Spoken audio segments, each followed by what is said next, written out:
രാജ്യത്ത് ഭരണഘടന എല്ലാ പൗരന്മാരെയും സമന്മാരായിട്ടാണ് കാണുന്നത്.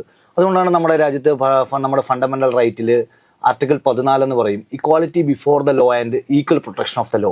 അതായത് നമ്മുടെ ഇന്ത്യയിലെ മുഴുവൻ പൗരന്മാർക്കും തുല്യ അവകാശമാണ് ഉറപ്പുവരുത്തിയിട്ടുള്ളത്.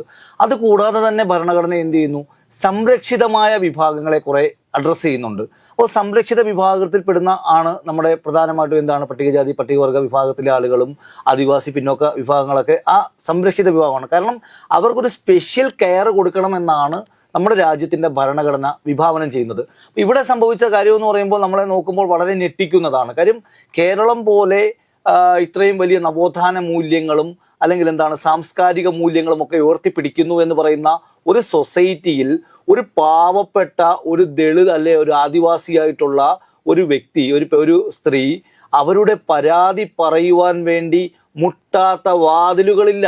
ഇതേ കേരളത്തിലാണ് നമ്മൾ കണ്ടിട്ടുണ്ട് സെലിബ്രിറ്റി സ്റ്റാറ്റസ് ഉള്ള സിനിമാ താരങ്ങൾ ഒരു മെയിലിൽ ഒരു പരാതി കേരളത്തിന്റെ മുഖ്യമന്ത്രിക്കും അല്ലെങ്കിൽ കേരളത്തിന്റെ ഭരണം നയിക്കുന്ന പോലീസ് സംവിധാനത്തിനും അയക്കുമ്പോൾ 24 മണിക്കൂറിന് മുമ്പ് എന്ത് ചെയ്യുന്നു, അവർക്ക്, ഞാൻ നീതി ഉറപ്പുവരുത്തുന്നതിനെ കുറ്റപ്പെടുത്തുന്നില്ല, പക്ഷെ ആ സെലിബ്രിറ്റിക്ക് കിട്ടിയ അതേ നീതി എന്ത് ചെയ്യണം, ഇവിടുത്തെ സാധാരണക്കാരന് കിട്ടണം. അത് കിട്ടുന്നില്ല എന്നതിന്റെ മകുടമായിട്ടുള്ള ഉദാഹരണമാണ് ഇന്നലത്തെ സംഭവം എന്ന് പറയുന്നത്.